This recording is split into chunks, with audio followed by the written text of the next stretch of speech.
ఈరోజే ఆషాఢ అమావాస్య ఎంతో శక్తివంతమైన రోజు. అమావాస్య పౌర్ణములంటే లక్ష్మీదేవికి చాలా ఇష్టం. అమావాస్యను చాలా శక్తివంతమైన రోజుగా పండితులు పరిగణిస్తారు.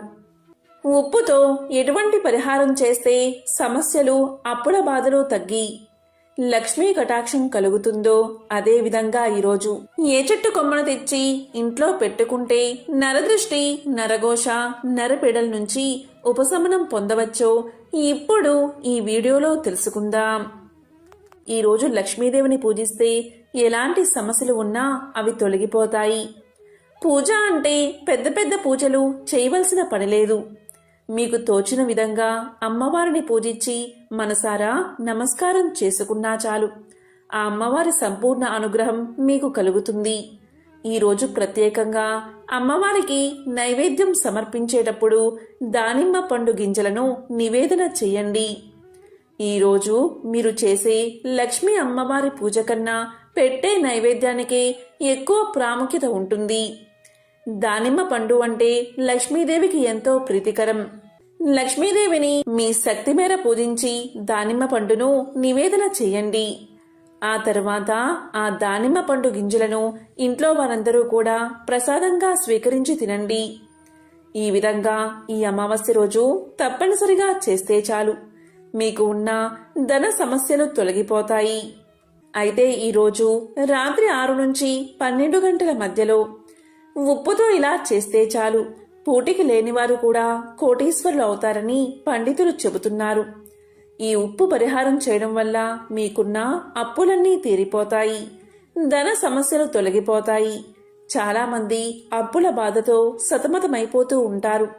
ఎంత కష్టపడినా అప్పులు తీర్చలేరు.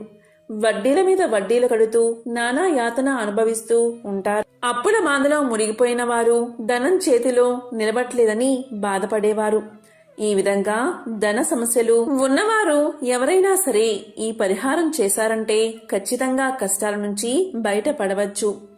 మరి ఇంతకీ ఏం చెయ్యాలి అంటే ఈరోజు తప్పనిసరిగా ఉప్పుతో పరిహారాన్ని పాటించాలి. ఉప్పును పిల్లలకి దిష్టి తీయడానికి సాధారణంగా మనం వాడుతూ ఉంటాం. ఇలా పిల్లలకు ఉప్పుతో దిష్టి తీస్తే దుష్టగ్రహ బాధలు తొలగిపోతాయని మనం నమ్ముతూ ఉంటాం. ఉప్పును సాధారణంగా వేరే ఒకరికి చేతికి ఇవ్వకూడదు, అలాగే తీసుకోకూడదు. కింద పెట్టి తీసుకోమని చెప్పాలి. ఉప్పు చేతికి అందిస్తే గొడవలు జరుగుతాయని జ్యోతిష్యులు చెప్తున్నారు. ఉప్పు సరిపడా తినకపోతే ఆరోగ్యం చెడిపోతుంది. ఎప్పుడైనా ఉప్పు కింద పడిపోతే ఆ ఒలికిన ఉప్పును ఎత్తి ఎడంభుజం మీదుగా వెనక్కి విసిరేయాలని, దానివల్ల కీడు తొలగిపోతుందని పెద్దల మాట. అమృతం కోసం చేసిన క్షీరసాగర మదన సమయంలో సముద్ర గర్భం నుంచి లక్ష్మీదేవి ఉద్భవిస్తుంది. అదే సమయంలో సముద్ర గర్భం నుంచి ఉప్పు కూడా తయారైందని పండితులు చెబుతున్నారు. అందుకే ఉప్పును లక్ష్మీ స్వరూపంగా భావిస్తారు. ఉప్పుతో నకారాత్మక శక్తులను తరిమి కొట్టవచ్చు. వాస్తు దోషాలను దూరం చేసుకోవడానికి ఉప్పును ఉపయోగించాలి. అమావాస్య రోజు ఈ ఒక్క పరిహారం చేస్తే చాలు, అప్పుల బాధలు, ధన సమస్యలన్నీ కూడా తీరిపోతాయి. అసలు ఏం చెయ్యాలి అంటే ఈరోజు రాత్రి 6 నుంచి 12 గంటల మధ్యలో ఒక పాత్రను తీసుకోండి. అంటే మట్టి మూకుడిని కానీ లేకపోతే గాజు బౌల్ను కానీ తీసుకోండి. దాంట్లో మెత్తటి ఉప్పును కాకుండా కల్లు ఉప్పును అంటే సముద్రపు ఉప్పును, రాక్ సాల్ట్ ని వేయండి. మీ ఇంట్లో ఉండే ఉప్పుతో ఈ పరిహారాన్ని చేయవద్దు. దీనికోసం విడిగా ఉప్పు కొని తెచ్చుకుని ఈ పరిహారాన్ని చెయ్యండి. ఇలా మూగుడిలో ఉప్పు వేసిన తర్వాత దానిమీద చిన్న దాల్చిన చెక్క ముక్క, 5 లవంగాలు పెట్టండి. దానిమీద కొంచెం పసుపు, కొంచెం కుంకుమ కూడా వేయండి. పసుపు కుంకుమలు మంగళకరమైనవి, చాలా పవిత్రమైనవి. లవంగాలు, దాల్చిన చెక్క ఈ రెండూ కూడా శుక్రుడికి ఎంతో ప్రీతికరమైనవి. శుక్రుడికి అధిష్టాన దేవత అమ్మవారు. అమ్మవారికి ఎంతో ఇష్టమైనది ఉప్పు, దాల్చిన చెక్క, లవంగాలు. కాబట్టి వీటితో పరిహారాన్ని చేయడం వల్ల తప్పకుండా 100% సత్ఫలితాలు వస్తాయి. ఈ విధంగా వేసిన తర్వాత ఈ బౌల్ని అంటే ముకుడుని దేవుడి గదిలో దేవుడి ముందు పెట్టి ధూపం చూపించి నమస్కారం చేసుకోండి. అమ్మా లక్ష్మీదేవి, మాకున్న కష్టాలన్నీ తొలగిపోవాలి, అప్పుల బాధలు తొలగిపోవాలి, ధనానికి లోటు లేకుండా ఉండాలి అని మనస్ఫూర్తిగా సంకల్పం చెప్పుకోండి. ఆ తర్వాత దీన్ని తీసి ఆ పూజా గదిలోని ఈశాన్యం మూల పెట్టండి. ఎవరికీ కనిపించకుండా ఇలా పెట్టండి.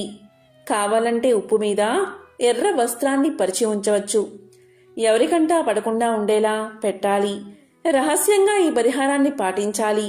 ఇలా పెట్టిన బౌల్ని ఆ రోజు రాత్రంతా అక్కడే వదిలేసి, అంటే అమావాస్య రోజు రాత్రంతా అలాగే వదిలేసి మరునాడు ఉదయం స్నానం చేసిన తర్వాత ఆ బౌల్ని తీసి దానిలోని ఉప్పును, పసుపు, కుంకుమలను, దాల్చిన చెక్కను, లవంగాలను తీసి వాటిని ఎక్కడైనా సరే ప్రవహించే నీటిలో పడేయండి. ప్రవహించే నీరు మీకు అందుబాటులో లేకపోతే నీటిలో ఇవన్నీ కలిపి ఏదైనా చెట్టు మొదట్లో పోయండి. అమావాస్య రోజు ఈ పరిహారం పాటిస్తే మీకు సంవత్సరంతా కూడా ధనాదాయం పెరుగుతుంది. అప్పుల బాధలు తగ్గుముఖం పడతాయి. అప్పులన్నీ కూడా తీరిపోతాయి. కాబట్టి అమావాస్య రోజు తప్పనిసరిగా ఈ పరిహారాన్ని పాటించి శుభ ఫలితాలను పొందండి. ఏ చెట్టు కొమ్మను తెచ్చి ఇంట్లో పెట్టుకోవాలో ఇప్పుడు ఈ వీడియోలో తెలుసుకుందాం. ఈరోజు ఏ చెట్టు కొమ్మను తెచ్చుకోవాలి అంటే అదే జమ్మి చెట్టు. ఈరోజు మీకు దగ్గరలో జమ్మి చెట్టు ఉంటే ఆ జమ్మి చెట్టు దగ్గరకు వెళ్ళి కొంత నీరు పోసి ఒక నమస్కారం చేసుకుని జమ్మి కొమ్మను ఇంటికి తెచ్చుకోండి. అమావాస్య రోజు రాత్రి 12 గంటల్లోపు ఈ పరిహారాన్ని పాటిస్తే తప్పనిసరిగా శుభ ఫలితాలు కలుగుతాయి. జమ్మి చెట్టు కొమ్మను తెచ్చి ఇంటి ముందు పెడితే గ్రహదోషాలు, నరదృష్టి, దిష్టి దోషాలు తొలగిపోతాయి. ఇంట్లో ప్రతి ఒక్కరూ ఆనందంగా ఉంటారు. జమ్మి చెట్టును సంస్కృతంలో సమీ వృక్షము అని పిలుస్తారు. పూర్వం అమృతం కోసం దేవదానవులు అంటే దేవతలు, రాక్షసులు పాల సముద్రాన్ని చిలికినప్పుడు దేవతా వృక్షాలు ఉద్భవించాయి. ఆ దేవతా వృక్షాల్లో సమీ వృక్షం కూడా ఒకటి.